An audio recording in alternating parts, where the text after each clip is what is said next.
要请我吃肉饼，这块大的给你吧。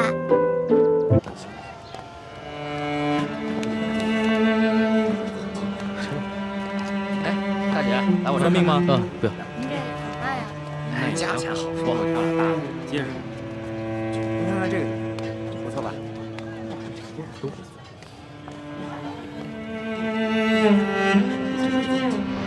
这瓶里的外敷草药啊，口服。谢谢掌柜的。哎，钱呢？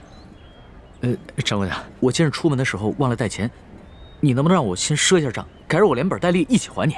去，没钱买什么药啊？掌柜的，你行行好，我妹妹她已经病得不省人事了。我这开的呀是药铺，又不是慈善堂。再说了，这救济百姓啊，乃是皇上和官府的事儿，又不是我这个生意人能做的。你要怨，就怨皇上和官府吧，别怨我。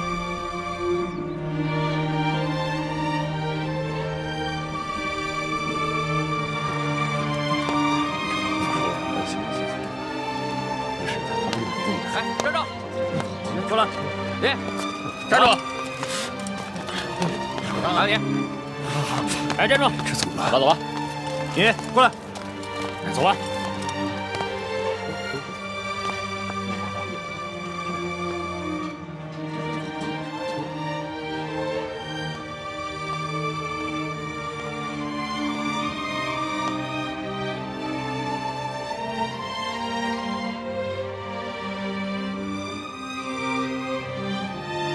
大哥哥，你是不是也饿了？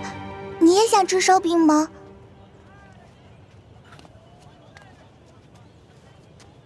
小妹妹，哥哥不饿，是哥哥的妹妹饿了。你能把这张白面烧饼分给哥哥一半吗？等将来，哥哥一定还你10张肉饼。真的，你没骗我。真的，我没骗你。好吧，我相信你。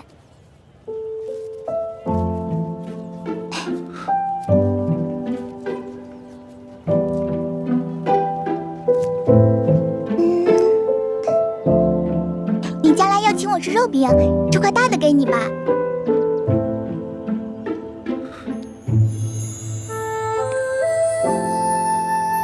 小妹妹，你真好。你能告诉哥哥你叫什么名字吗？我叫喜儿。喜儿，真好听。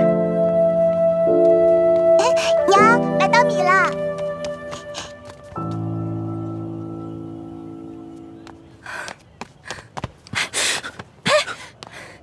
哪儿来的没脸的东西，居然敢骗一个小孩子的烧饼！这个烧饼可是我当罗培家的银簪子才换来的，居然被你骗去一半。这位大嫂，我没有骗你，我只是暂时落了难。等我回家有了钱，我一定还给你10张烧饼。还？你骗谁呢？这年头，休说你一个叫花子，就连官府都不讲信用。说好的每人每户1两银子1担米，结果呢？只是给了这么点发了霉的陈年糙米。你们淮阴县也是如此吗？哪年赈灾不是如此？府里的灾民上能领到少许白米白面，到了我们县里，就只剩下这发了霉的陈年糙米了。再到下面各个乡村，剩下的就只能是糠皮了。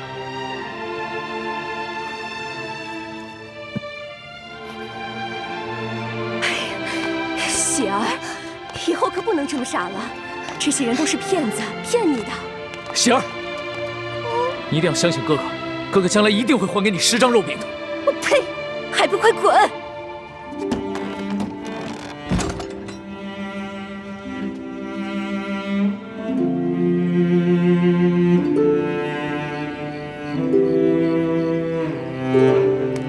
老大，来，吃点吧。你呢？我已经吃过了，我只讨了1张饼，我吃了一半，另外一半留给你。龙小弟，你对我这样，我真的挺开心的。可是我吃不下了。那你不吃东西怎么行啊？我好难受。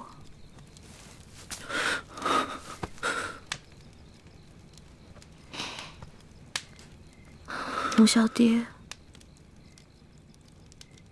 我这个老大可能要先行一步了。别说胡话，咱们两个可是拜过把子的，说好了要男同党同生共死的，所以为了我，你一定要撑下去。我尽力。你知道我最怕什么吗？第一是恶，第二是丑，第三就是死。董小弟，我也好想陪你回京城。可以的。我还想去收那些你欠我的利息。放心吧，人不死，账不烂。你一定好好撑着。要是你不在了，我赖账了怎么办？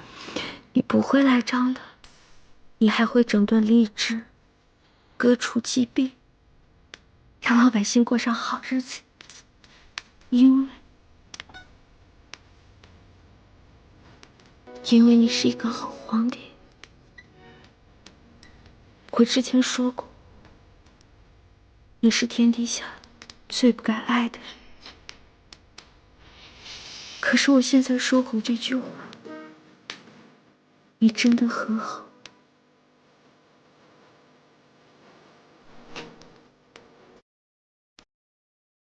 谢谢，谢谢你，老大，谢谢。所以你一定要撑住，一定要撑住，撑住来监督我。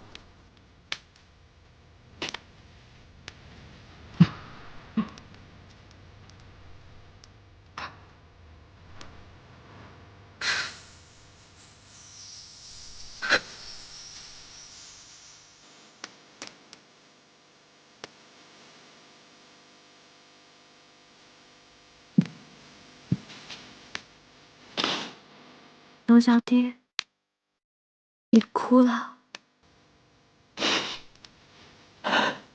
原来龙珠是咸的啊！这是我第二次看见你哭了。其实，我原本以为，在我父母死了以后，我就已经是铁石心肠，不会再哭了。没想到，上一次我是为了百姓，而这一次，只是为了你一个人。有你这句话，我死也知足。老大，你不会死的，老大，你不会的。老大，老大，老大，花儿，老大，老大，老大。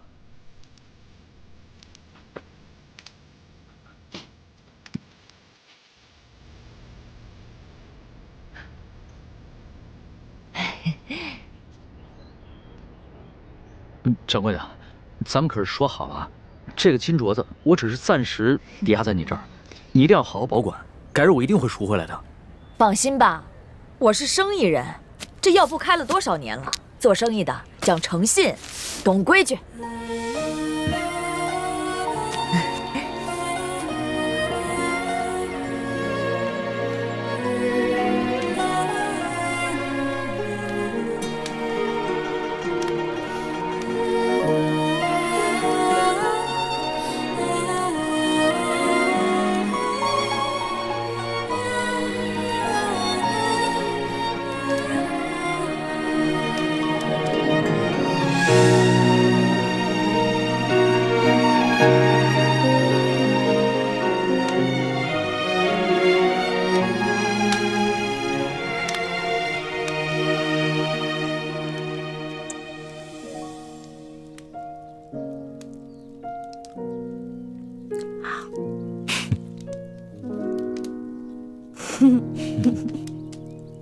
傻死了！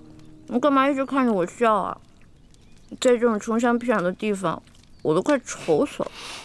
我本来也快愁死了，但是看到你伤有好转，我觉得特别开心，就是想笑。你知不知道，这次你整整昏迷了3天，我都快绝望了。本来呢，我都到阎王爷那儿去报道了，结果阎王爷说：“哇，这个小姑娘太能吃了，养不了你，回去吧，回去吧。”我就被遣送回来了，继续祸害你来了。你只是第一次帮我缝了衣服，戳破了手，我可是把太多第一次都给你了。打水、烧火、煎药、收拾屋子、偷人家地瓜，还有帮你清理伤口。我就知道你会说这句不正经的话。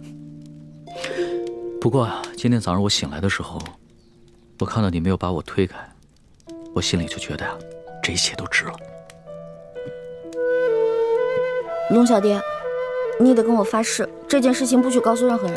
好，我发誓，不告诉别人，替你保密。咱们明天雇辆马车回京城吧。我也想早日回京，你身子受得了吗？我的身子都已经好了。龙小爹，你是条龙，所以你应该回到海里去。我这个只会吹牛的老大根本保护不了你，万一你在外面遇到危险了，那我就算死上1万次，也不足以弥补我的罪过。呸！死什么死？我知道了，我准备一下，明天一早就出发。哎，你就打算穿这件脏兮兮的衣服出去啊？怎么了？不是你说冷的吗？我现在已经不冷了，龙小弟，你好歹是个皇上啊，不能这么不体面。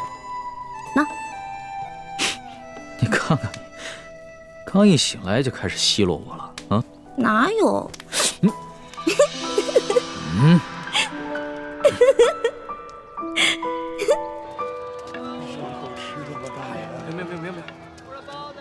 客官，您的药都包好了，来，您拿好。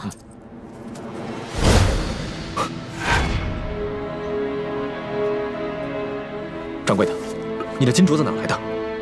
这是一个客人递给我的，怎么了？那客人可是一个年轻可爱的姑娘，大约5尺高，胖瘦适中的样子。不是，那是个年轻的后生，脸上嘛脏兮兮的，我也没看出啥模样来。掌柜的，那客人是我一个朋友，这样吧，我先帮他把这个镯子给赎走，再留下20两银子跟一封信。如果他再来抓药的话，麻烦你把银子和地址给他，让他来找我。这，好吧。谢谢。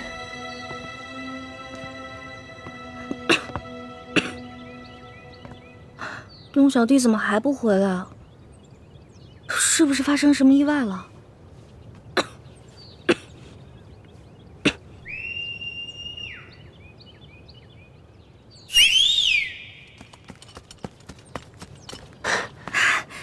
叶哥哥，小师妹，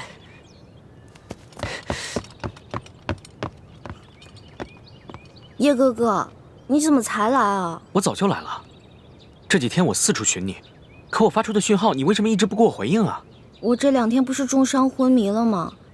所以就没听到你的信号。你昏迷了？伤得这么重？没事儿，你看我现在都好。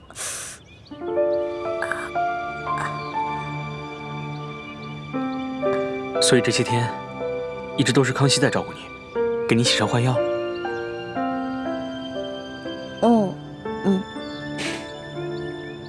好了，外面风大，我们进屋说吧。好，进来吧。快进来，坐。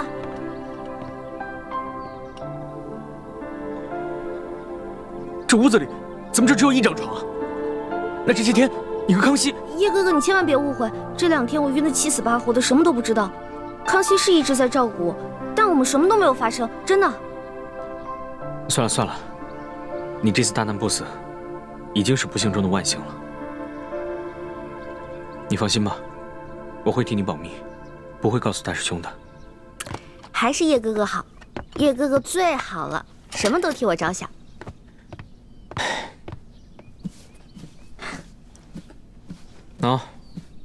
给你，这次别再弄丢了。这个金镯子怎么会在你这儿？不是龙小弟给当在药铺了吗？淮安县本来就不大，整个县里只有1家药铺，今天早上大师兄去给雪师姐抓药的时候，雪姐姐怎么了？生病了？雪师姐也受伤了，而且伤得很严重。不过，她是因为保护大师兄才受伤的。雪姐姐对大师兄是真的好。大师兄去抓药的时候，突然发现那个药店的女掌柜手上居然戴着这个金镯子。大师兄把这个金镯子赎回来交给了我，让我继续寻找你和康熙。他和雪师姐就在落脚的土地庙里等消息。我这几天把淮阴县东南西北方圆20里的地方都找遍了，给你发出的信号你也不给我回应。不过好在今天总算找到你了。辛苦了叶哥哥，但是你千万别误会，这2天我一直昏迷，什么都不知道。我们身上实在是没钱了，所以龙小弟为了救我的命，才把这个金镯子给当的，给我换药。你不会生我气吧？我当然生气了，不过我气的不是你最终把这个金镯子当给了药铺，而是你为什么不早点拿它换钱抓药啊？金镯子比你的命还重要啊！我不是怕我当了以后让你伤心吗？有你这句话，我就很知足了。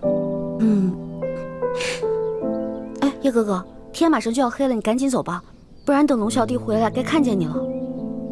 好，那我现在就去告诉大师兄，让他和雪师姐来找你会合。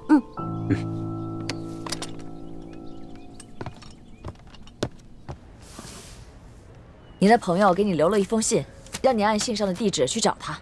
谢谢掌柜。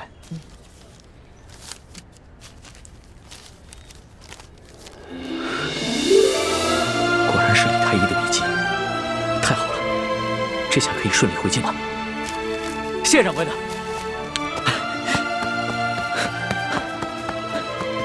哎，小哥，我想请问一下，这10里铺的土地庙怎么走啊？前面转个弯就到。不过这土地庙出事儿了。出什么事儿了？就在1炷香前，一大堆官兵过去，说是捉拿什么通缉要犯。我劝你啊，还是别去了。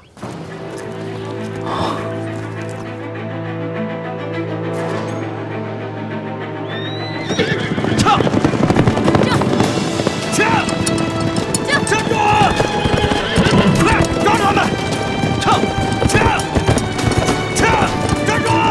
奇怪，这些官兵怎么知道我们藏身之处的？多半是吴三桂的手下追踪到我们的行踪，故意泄露给官府的。小师妹和康熙都在城西海岸岗，你们把他们牵引到城东，我去找欢妹他们，然后咱们在城北会合。好，撤！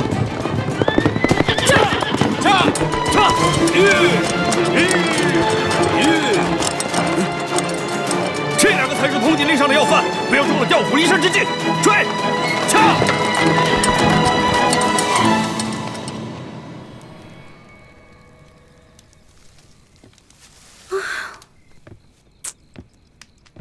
这龙小弟怎么回事啊？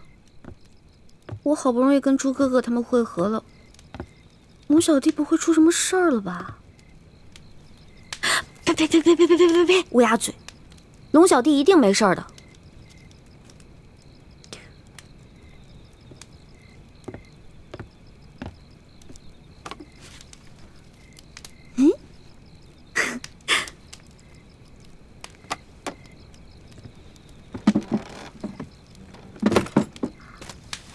孔明灯哎！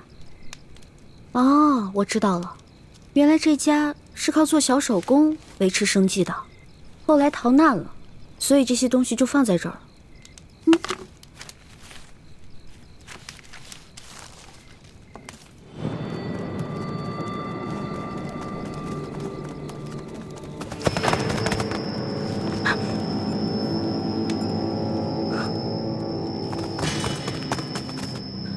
我的伤还没好，跑不了太长时间，必须在短时间内甩掉他们，找个地方藏身，才有可能逃脱。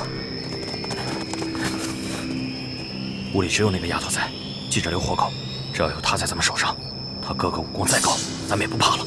是，走。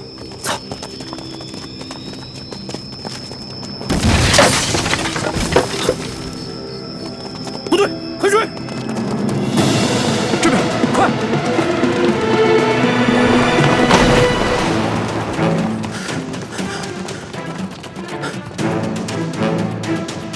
这丫头轻功虽好，但受了重伤，肯定跑不远。追！是。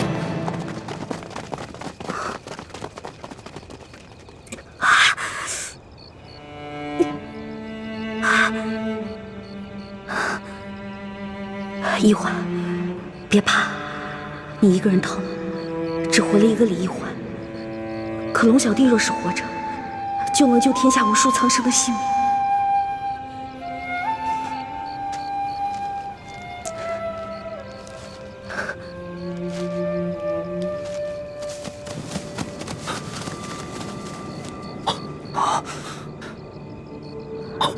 你们看，他在给龙三报信，快发暗器把孔明灯射下来！不行，这狗头巡查暗器都射不到，先抓住那丫头。走。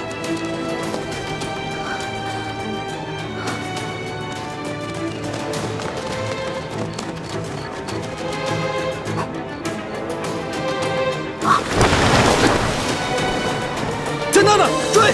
是。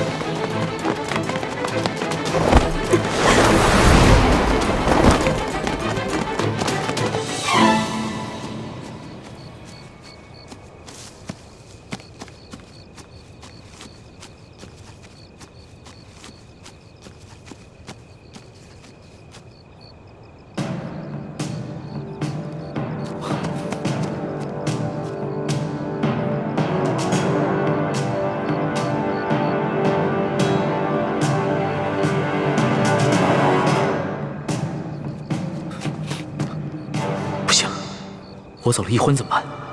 他冒险向我示剑，一定会暴露自己的藏身之处。他轻功虽好，但此刻重伤未愈，一定会很危险。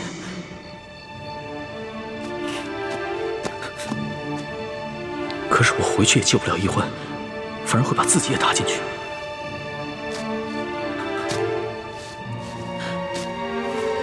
一欢几次为我不顾生死，我却自顾自逃了。我如此胆小自私，又有何德何能君临天下？我不仅是一欢的龙小弟，更是大清的皇帝，又岂能因小失大？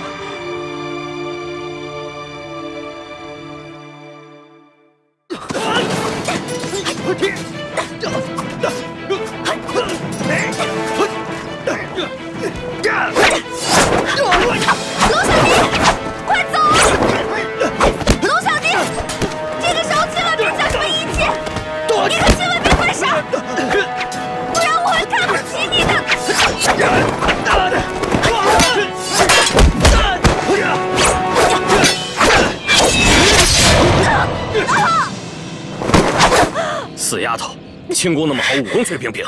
现在我刺伤了你的脚，看你怎么跑！带走。是。起来。龙小弟，你快逃！千万别管我！快逃啊！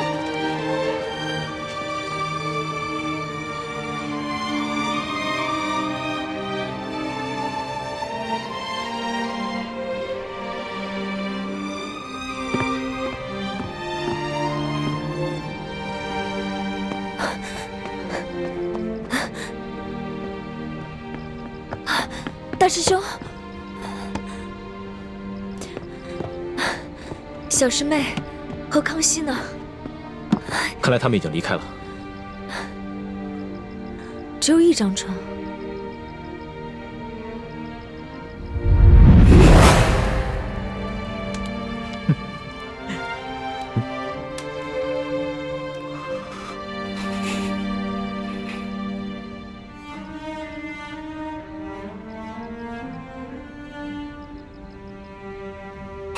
大师兄，倾城，你没事吧？没事，没事。你的伤还没好，这一路逃避追杀，怕是又把伤口震裂了。要不你先去找他们吧，找他们要紧。现在这里是安全的，你在这里休息一会儿，我先去找他们。嗯，我行动不便，就不拖累你了。一定要小心一点，如果发生什么意外的话，马上发出信号，我立刻赶回来。你放心，我只是腿受伤了。一般杀手还近不了我的身。好。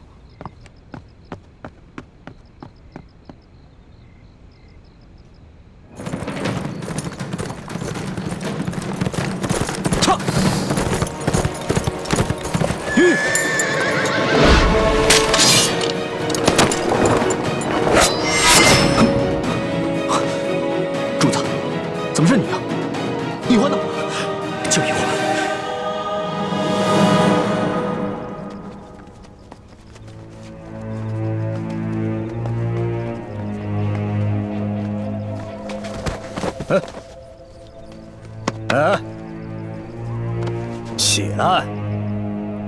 刚才跑得跟飞似的，这会儿装死。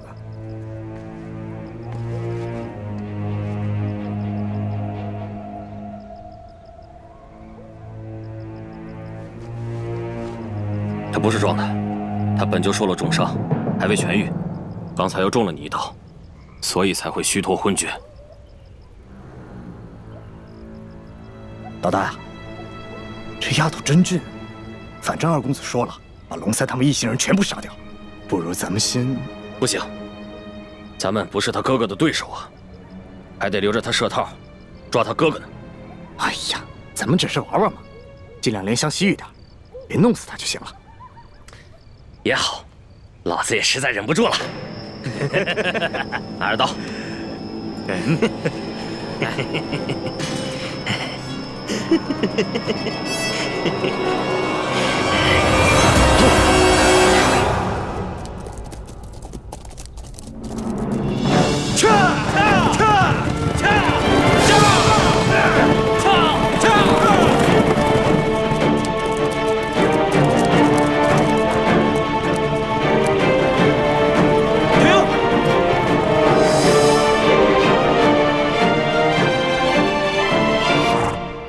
怎么了，苏大人？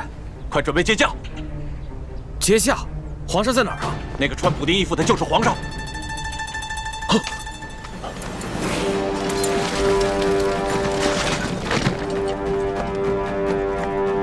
参见皇上。皇上，奴才救驾来迟，请皇上恕罪。你要是再晚来几天，说不定朕就要去见先皇和太祖皇帝了。奴才罪该万死。皇上，索大人跟大塞在途中遇见不明身份匪徒的袭击，九死一生，才找到玉巴赞将军的军营。刚一到营门口，就因失血过多晕了过去，好不容易才死里逃生。他宣读了皇上的密旨之后，没顾伤好，就跟玉巴赞将军赶去山西太原，在途中遇见了奴才，得知了皇上已经启程返京，所以才一路追了下来。朕已经知道了，都起来吧。谢皇上。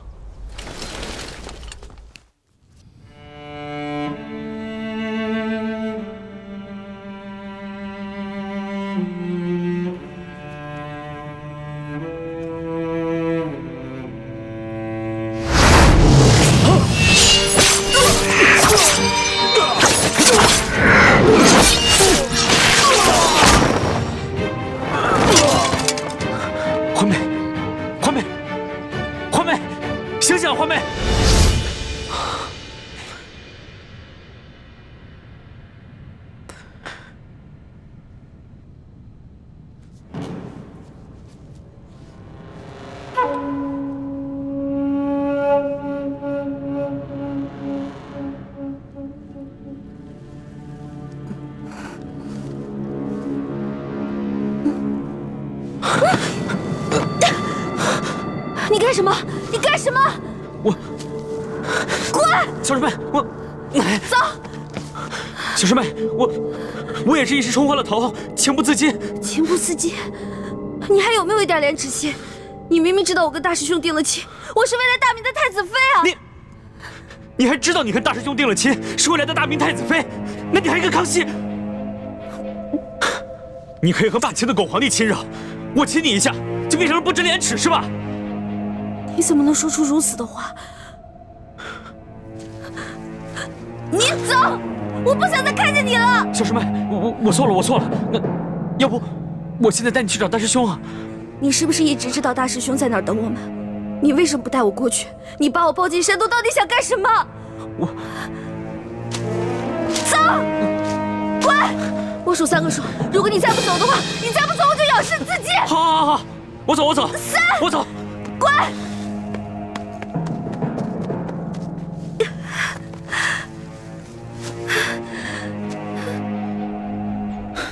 这都3天了，李欢怎么还没有消息？都没有。那些黑衣人不像是刘德昭的手下，而像是吴三桂花重金聘请的江湖流寇，身份不明，很难追查。眼下还没有证据证明那些黑衣人是受吴三桂所指使。吴三桂只知道龙三是普通钦差，而不是朕。如果他知道的话，只怕易欢会更加危险。所以，你们一定要守口如瓶。皇上，请您放心，奴才已经吩咐下去，任何人不得泄露消息。其二，为了避免打草惊蛇、危及圣安，奴才及手下将士未惊动地方官府，而只是秘密行军。你做得很好。皇上，那这刘德昭该如何处置啊？刘德昭乃胆大包天之徒，岂会束手待毙？若能逼得他叛乱，岂不是好？皇上，刘德昭居然敢下令通缉皇上，害得皇上九死一生，更害得臣妹生死未卜。臣恳求皇上立刻下旨，将其处以极刑，灭其九族。这个刘德昭纵然将他挫骨扬灰，也难消朕的心头之恨。臣愿意传旨问罪，捉拿刘德昭，为皇上分忧，为臣妹报仇。这刘德昭，毕竟在山西经营多年，若这么明旨问罪的话，让他知道了朕便是龙三，龙三便是朕，只怕他会狗急跳墙，联合众多的涉案地方官员起兵叛乱。纵然起兵叛乱，也成不了气候。玉八赞手下都是以夷敌实的八旗精锐，一定能把他们收拾干净。皇上，奴才愿立下军令状，替刘德昭的人头来见。不必了。犯下滔天大罪的只是刘德昭等贪官，他手底下的官兵也是我大清的子民，又何必激起兵变，徒生内耗？皇上，那您的意思是？刘德昭此时啊，一定知道龙三被玉八赞给接走了，他一定会心虚。如果朕所料不差，他弹劾龙三的折子已经在快马送往京城的路上。待朕回京之后，朕派一个老成持重的官员去接见刘德昭，就说他和龙三互相弹劾的折子，朕都已经看到了，朕不能偏听偏信，要宣他进京，和龙三当面对质。哎呦，哈哈哈！皇上，您这可太英明了。想那刘德昭自是手里面有假圣旨、假玉玺，他必定想侥幸最后一搏。这样，他很可能会老老实实的进京来对质，到时候我们便可不费一兵一卒，让他自投罗网。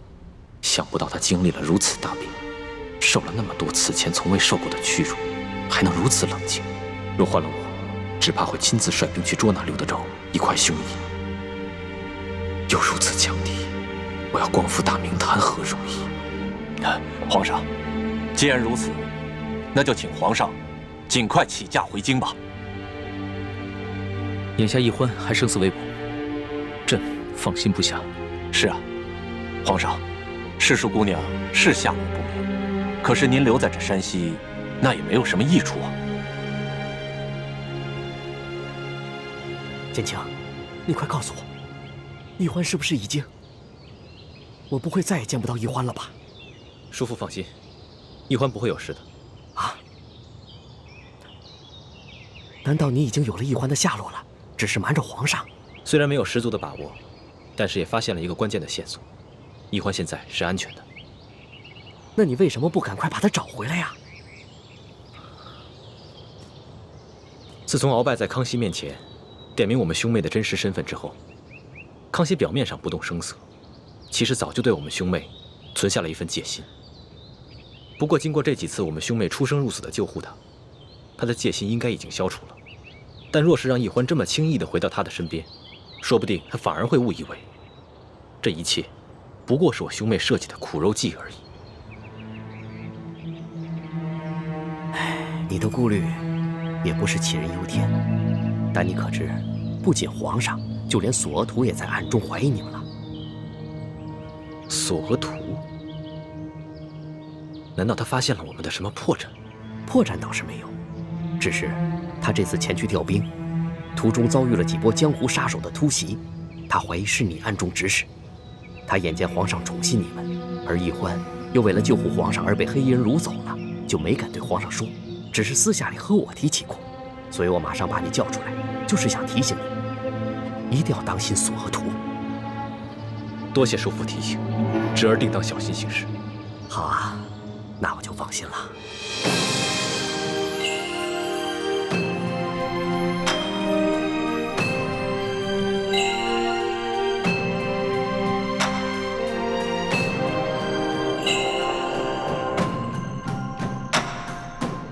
皇祖母，可是有皇上消息了。索图派人送来了密奏，他跟玉巴赞已经顺利的接驾，皇上平安无事。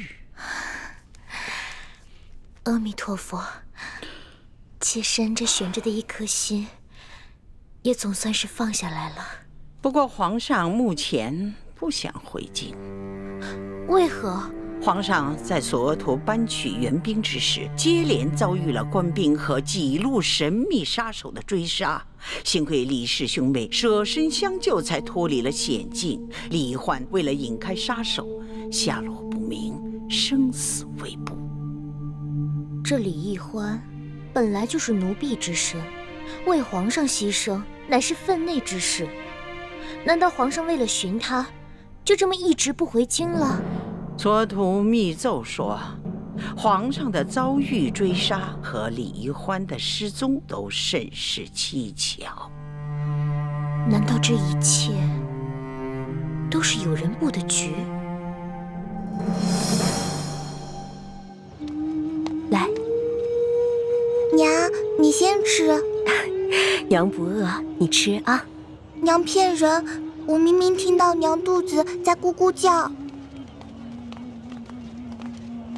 喜儿，还认得我吗？哦，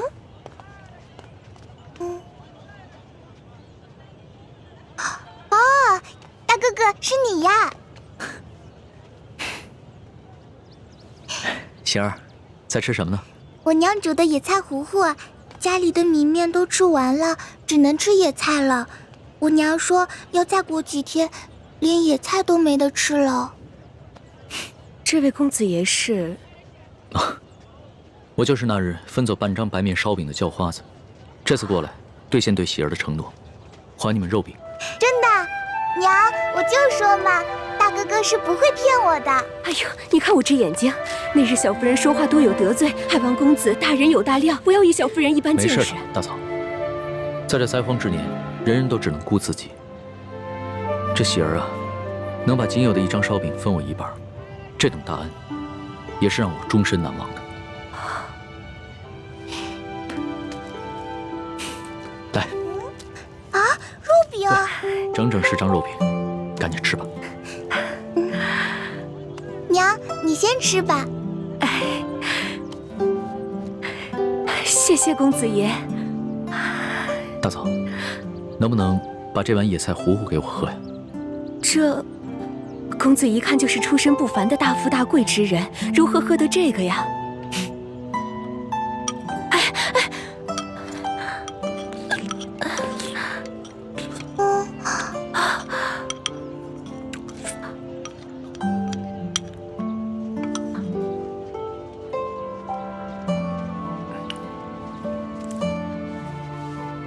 大嫂，这是周钱。这可如何使得？没事，收下吧，这是我欠你们的。相信我，很快朝廷就有新的赈灾措施下来，到时候就再也没有人能骗得了你们了。